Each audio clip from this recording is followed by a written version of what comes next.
Hello, this is Victor at RestoreYourMercedes.com. This video is for James in California. Today I'm working on this PSC pump, we're going to do a bench test. So the motor was completely burnt out. It was just really bad actually, because even pieces are falling out from the motor.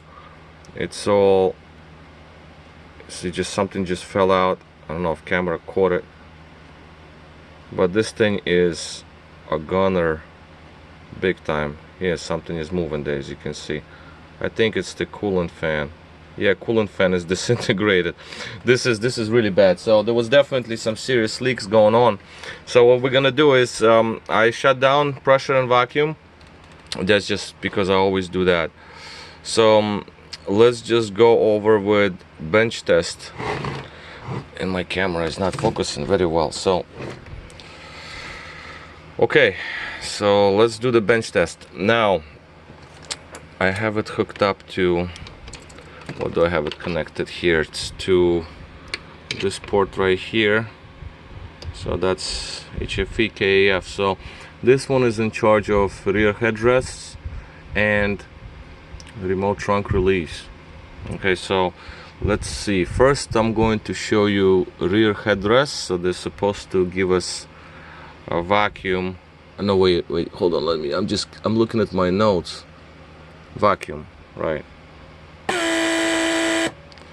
So the vacuum we want to see 0.5 bars, that's great.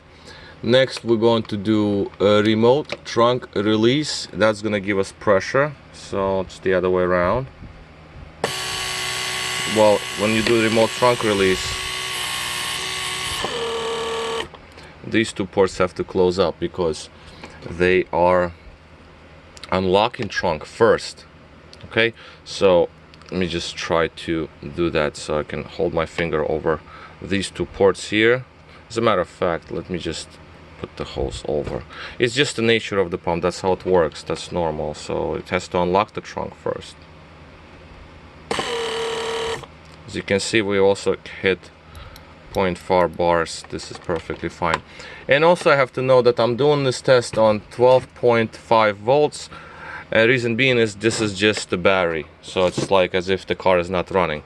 So we want to get good pressures to lock and unlock the car when the engine is not running, because, well, you know, you get to the car, the engine might not necessarily be running to use door locks. So next test will be trunk handle. Okay, trunk handle is the next port here, and we'll go to trunk handle. Let me activate that. Now this is bidirectional because handle is pushed out with pressure, and when I let go of the terminal it will create vacuum to pull handle back into a trunk lid.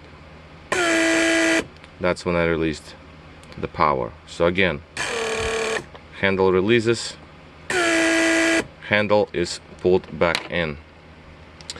And the last thing we're gonna do is we're gonna do door locks. For that I'm gonna have to actually show you the trunk, because that gives the best readings. Being that these 4 ports, this is 99 model, so 98, 99 models, they have 4 ports. So I'm gonna have to block off this line. I'll do it with my finger just to make it quicker, just so, because I have to move on. Not actually did it fine.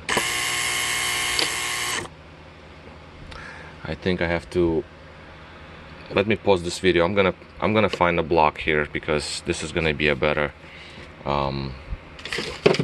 it's gonna be a better test. I just want to make it clear so that everything works just fine. Or maybe I have this vacuum hose here,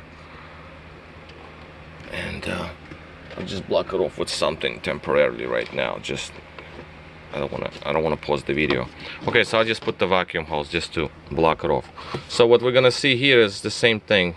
The pressure and vacuum jump up and down. So that's what's important here. So here's the gauge. Pressure 0.5. I'm sorry, vacuum was 0.5. Pressure 0.5.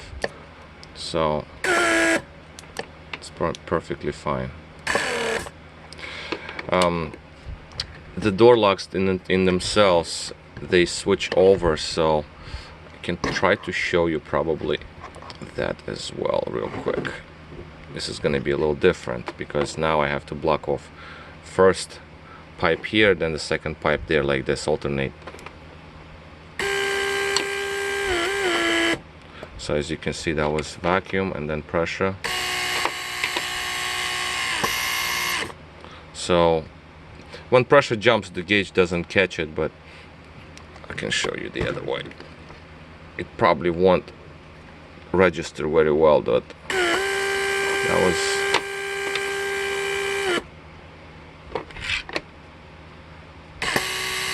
You see, the pressure was created, high enough pressure was created already. So that's why I like the trunk, because the trunk is more visual.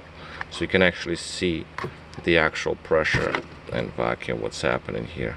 Pardon my camera, I'm changing my phone, I'm done with this. This is insane. I mean, it always loses focus, and I just never have time to get around another phone. I'm just used to this phone so much. That was our vacuum.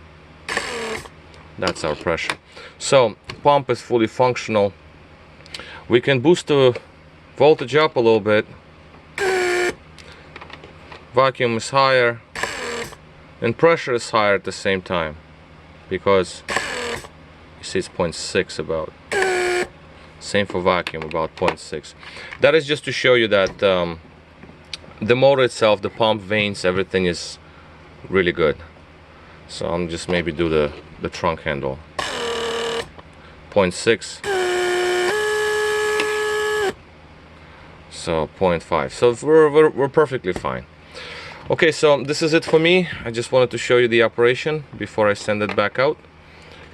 And let's do one more last thing.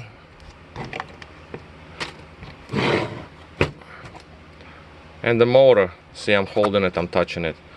I'm not being burnt, so it works very efficiently, so it's not overheating. That's very good, that's very important. Okay. Oh yeah, the wires were molten. They were melted as well, so I had to put the high temperature ones along with the rubber hose that was cracked. It wasn't cracked when I pulled on it, it just cracked right in my hands, and that's also something that I replaced on this one. Okay, so pump is ready to go, and it should work just fine.